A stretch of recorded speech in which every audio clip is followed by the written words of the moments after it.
اعوذ باللہ من الشیطان الرجیم بسم اللہ الرحمن الرحیم قل امر ربی بالقسط، کہہ دیجئے اے نبی کہ میرے رب نے تو حکم دیا ہے انصاف کا، عدل کا، توازن کا۔ وَأَقِيمُوا وُجُوهَكُمْ عِنْدَ كُلِّ مَسْجِدٍ، اور اپنے رخ سیدھے کر لیا کرو ہر نماز کے وقت۔ مسجد جو ہے یہ اس میں ظرف ہے، اور ظرف زمان بھی، ظرف مکان بھی۔ مسجد سجدے کی جگہ بھی مسجد ہے، اور سجدے کا وقت جو ہے ظرف زمان وہ بھی مسجد ہے۔ وَادْعُوهُ مُخْلِصِينَ لَهُ الدِّينَ، اور اس کو پکارا کرو، اس سے دعا کیا کرو، لیکن اس کے لیے اپنی اطاعت کو خالص کرتے ہوئے۔ یعنی اللہ تعالیٰ سے دعا کرنے کی ایک شرط ہے، اس کی اطاعت کو اپنے اوپر لازم کرو۔ جیسے کہ سورہ بقرہ میں ہم جہاں روزے اور رمضان کے احکام اور حکمتوں کا بیان ہوا ہے، اس میں فرمایا گیا وَإِذَا سَأَلَكَ عِبَادِي عَنِّي فَإِنِّي قَرِيبٌ أُجِيبُ دَعْوَةَ الدَّاعِ إِذَا دَعَانِ فَلْيَسْتَجِيبُوا لِي، میں تو ہر ایک پکارنے والے کی پکار سنتا ہوں، اس کی دعا کو قبول کرتا ہوں، لیکن اسے بھی چاہیے کہ میرا کہنا مانے، اور یہ کہنا ماننا جو جزوی نہیں ہوگا۔ ادخلوا فی السلم کافہ، داخل ہونا ہے تو پورے ہونا ہے۔ تو فرمایا کہ مخلصین لہ الدین، اپنی اطاعت کو اس کے لیے خالص کرتے ہوئے، یعنی اس کی اطاعت کے دائرے کے اندر تو اور اطاعتیں ہو سکتی ہیں۔ والدین کا حکم آپ مان لیجئے جس میں کہ اللہ کی معصیت نہ ہو، اساتذہ کا حکم، حکام کا حکم جس میں اللہ تعالیٰ کے کسی حکم کی نفی نہ ہو رہی ہو، وہ ساری اطاعتیں اپنی جگہ پر ہوں گی، لیکن لا طاعۃ لمخلوق فی معصیت الخالق، مخلوق میں سے کسی کی اطاعت نہیں کی جائے گی جس میں خالق کی معصیت لازم آ رہی ہو۔ وَادْعُوهُ مُخْلِصِينَ لَهُ الدِّينَ كَمَا بَدَأَكُمْ تَعُودُونَ، جیسے اس نے تمہیں پہلے پیدا کیا تھا اسی طرح تمہارا اعادہ ہو جائے گا، تم دوبارہ بھی پیدا ہو جاؤ گے۔ فَرِيقًا هَدَىٰ، ایک گروہ وہ ہے کہ جس کو اللہ نے ہدایت دے دی ہے، وَفَرِيقًا حَقَّ عَلَيْهِمُ الضَّلَالَةُ، اور ایک گروہ وہ ہے کہ جس کے اوپر گمراہی مسلط ہو چکی ہے، جس کے حق میں گمراہی ثابت ہو چکی ہے، یعنی ان کی روش کی وجہ سے، ان کی ضد، ان کی ہٹ دھرمی، ان کے تعصب، ان کے حسد، ان کے تکبر کی وجہ سے اب وہ مستحق ہو چکے ہیں۔ حق علیہم الضلالہ انہم اتخذوا الشیاطین اولیاء، اور یہ اس لیے کہ انہوں نے شیطانوں کو اپنا رفیق اور ساتھی بنایا من دون اللہ، اللہ کو چھوڑ کر، ویحسبون انہم مہتدون، اور سمجھتے یہ ہیں کہ ہم بہت ہدایت پر ہیں، سیدھے راہ پر ہیں۔ یا بنی آدم خذوا زینتکم عند کل مسجد، دوبارہ پھر اے آدم کی اولاد اپنی زینت لے لیا کرو۔ خذوا زینتکم، یعنی لباس جو ہے جس کو کہا گیا ریشہ تمہارے لیے آرائش ہے، یہ تمہاری لیے زینت ہے، اللہ نے اتارا ہے اپنی آرائش کا سامان، اور یہ کہ نماز کے لیے جب انسان آئے تو اچھا لباس پہن کر آئے۔ ہمارے ہاں عام طور پر الٹی روش چلتی ہے، دفتر جا رہے ہیں تو بہت اچھا لباس ہے، مسجد جا رہے ہیں تو وہ چاہے میلے کپڑے پہن کے چلے گئے، لیکن یہاں اللہ تعالیٰ فرما رہا ہے یہ نہیں، میرے پاس آتے ہو، میرے دربار میں آتے ہو تو اچھا لباس پہن کر آؤ۔ یا بنی آدم خذوا زینتکم عند کل مسجد وکلوا واشربوا ولا تسرفوا، اور کھاؤ پیو اور اسراف نہ کرو۔ جو کچھ چیزیں ہم نے بنائی ہیں وہ بہرحال اس لیے بنائی ہیں کہ بنی آدم جو ہے ان کی خوراک کے کام آئیں، جو اچھی چیزیں ہیں۔ انہ لا یحب المسرفین، ہاں وہ اسراف کرنے والوں کو پسند نہیں کرتا، ضائع کرنا، ضرورت سے زیادہ خرچ کرنا، یہ چیزیں جو ہیں یہ اللہ تعالیٰ کو پسند نہیں ہیں۔ اب یہاں پھر اسی رہبانیت کی نفی ہو رہی ہے کہ جس میں سمجھا یہ جاتا ہے کہ اچھا کھانا پینا ہی برا ہے، کاہے کو پہنا جائے، بہت موٹا جھوٹا ہی کھانا چاہیے۔ اچھے کھانے پینے کا مطلب تو یہ کہ نفس پرستی ہو رہی ہے۔ اچھا پہننا جو ہے کیا ضروری ہے، موٹا جھوٹا پہن کے گزارا ہو جائے گا۔ اس معاملے میں سمجھ لیجئے کہ دو حالات میں صورت مختلف ہو جاتی ہے۔ اگر تو دین اللہ کا مغلوب ہے تو پہلا فرض آپ کا یہ ہے کہ اللہ کے دین کے غلبے کی جد و جہد کریں، بیشتر وقت بیشتر صلاحیتیں اس میں لگائیں۔ ظاہر بات ہے اچھا کھا ہی نہیں سکتے، اچھا پہن ہی نہیں سکتے، یہ اس کا منطقی نتیجہ ہو جائے گا۔ یہ اس لیے نہیں کہ رہبانیت کی وجہ سے نہیں کر رہے، اس وجہ سے کہ ممکن ہی نہیں۔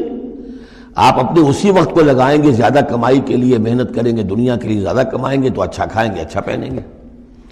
آپ نے تو اپنا وقت جو ہے وہ لگا دیا ہے اللہ کے دین کے لیے، اگر لگائیں گے نہیں تو دین غالب کیسے ہو جائے گا؟ خود بخود تو نہیں ہوگا، آسمان سے تو نہیں ٹپک پڑے گا دین، اللہ فرشتے تو نہیں بھیجے گا دین غالب کرنے کے لیے، غالب تو آپ کو کرنا ہے۔ لہذا اس صورت میں تو نیچرل یہ ہو جاتا ہے کہ پھر کم سے کم کرو، کم سے کم کرو، کم سے کم کرو، اپنے معیار زندگی کو اور نیچے لاؤ اور نیچے لاؤ اور نیچے لاؤ، تاکہ زیادہ سے زیادہ وقت، زیادہ سے زیادہ اپنی صلاحیتیں، زیادہ سے زیادہ اوقات، زیادہ سے زیادہ اپنے وسائل کو آپ فارغ کر سکیں اللہ کے دین کے لیے۔ لیکن اس حالت میں یہ جو ہوتا ہے یہ کسی رہبانیت کی وجہ سے نہیں ہے، جیسے کہ صحابہ کرام نے سختیاں جھیلی، بھوک برداشت کی، گھر بار چھوڑے، لیکن وہ کسی رہبانیت کے نظریے کے تحت نہیں تھے۔ وہ ایک مثبت جہادی نظریہ ہے، جد و جہد، انقلابی جد و جہد۔ اور اس انقلابی جد و جہد میں تو دنیا میں جو بھی کوئی آئی ہے پارٹی، ریولوشنری پارٹی، اسے یہ سختیاں جھیلنی پڑی ہیں، چاہے وہ کمیونسٹ ہو یا کوئی اور ہو۔ انقلاب تو اس کے بغیر آتا ہی نہیں ہے۔ البتہ اگر دین غالب ہو گیا، قائم ہے، اب گویا کہ جو ریاست ہے، اسلامی ریاست ہے، نظام خلافت ہے، اب آگے دین کو پھیلانا اور عام کرنا اور مزید اس کے غلبے کی جد و جہد کی توسیع جو ہے یہ ریاست کے ذمے آ گئی۔ ریاست جو بھی اپنے شہریوں کے اوپر اس کے لیے بوجھ ڈالتی ہے، جو ٹیکس ڈالتی ہے، یا جو بھی والنٹیئرز مانگتی ہے، یہ لڑائی جو ہے ڈرافٹنگ کرتی ہے، وہ ٹھیک ہے، اس کے مطابق اگر اسے چاہیے 10,000 آدمی نکل آئے، باقی کی طرف سے یہ فرض کفایہ ادا ہو گیا۔ ریاست کے قائم ہونے کی شکل میں صورتحال بدل جاتی ہے۔ اب آپ اپنے گھر میں رہے، جو وقت آپ کے پاس ہے آپ اچھا کمائیں، اچھا کھائیں، اچھا پہنیں، کوئی حرج نہیں۔ آپ اپنے بچوں کو بھی اچھا کھلائیں، حلال سے کمائیں، اچھا کھلائیں۔ کوئی اسی طریقے سے کوئی آپ کو علمی کوئی آپ کا پرسوٹس ہیں، ایکیڈیمک پرسوٹس ہیں، ان میں لگے، یا یہ کہ اگر آپ نوافل میں لگنا چاہتے ہیں نفل پڑھیں، اور اس کے ترقی جو ہے، اپنی روحانی ترقی جو ہے وہ تقرب بالنوافل کے ذریعے سے کرتے چلے جائیں۔ تو یہ تینوں راستے جو ہیں انسان کے لیے کھلے ہوں گے۔ کب؟ جبکہ دین غالب ہو۔ اس بنیادی بات کو بھی لوگوں نے سمجھا ہے، اس لیے وہ رہتے ہیں کنفیوژن میں۔ صاحب اولاد کا بھی حق ہے، صاحب بیویوں کا بھی حق ہے، اس کا بھی حق تو سب کا ہے، لیکن یہ کہ وہ جو صحابہ کرام کو یاد نہیں تھا کہ ان کے بھی حقوق ہیں، یا ان کا دین اور تھا، ہمارا دین اور ہے، یا حضور کو پتہ نہیں تھا کہ میری ازواج مطہرات کے بھی دین ہے، ان کا بھی کیا بھی حق ہے۔ انہوں نے ذرا اپنے نفقے کے اندر اضافے کا مطالبہ کیا تو گویا کہ ایلا کا معاملہ کر لیا، گویا کہ طلاق کی دھمکی دے دی۔ یہ کیوں ہوا؟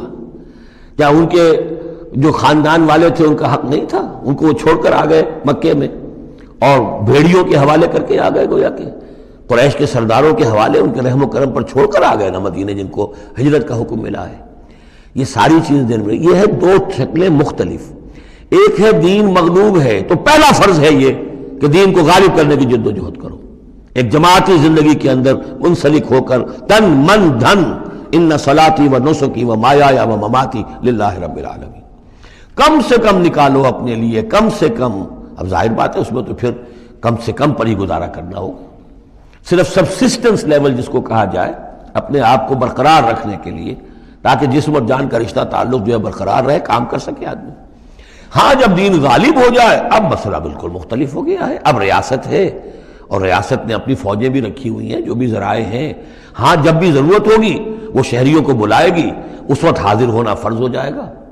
لیکن ورنہ عام حالات میں ریاست اس فرائض کو ادا کر رہی ہے، مزید توسیع دعوت دین کی اور غلبہ دین کی وہ ریاست کے ذمہ ہے، اسلامی ریاست ہے، نظام خلافت ہے۔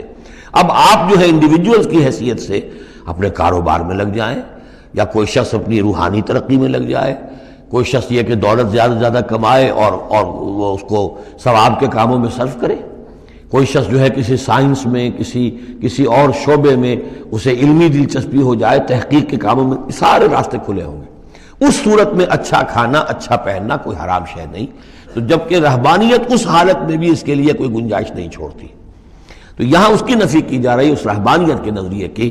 قل من حرم زینت اللہ التی اخرج لعبادہ، کہیے ان سے پوچھئے کس نے حرام کی ہے وہ زینت جو اللہ نے نکالی ہے اپنے بندوں کے لیے، والطیبات من الرزق، اور کس نے حرام کیے ہیں پاکیزہ کھانے کی چیزیں۔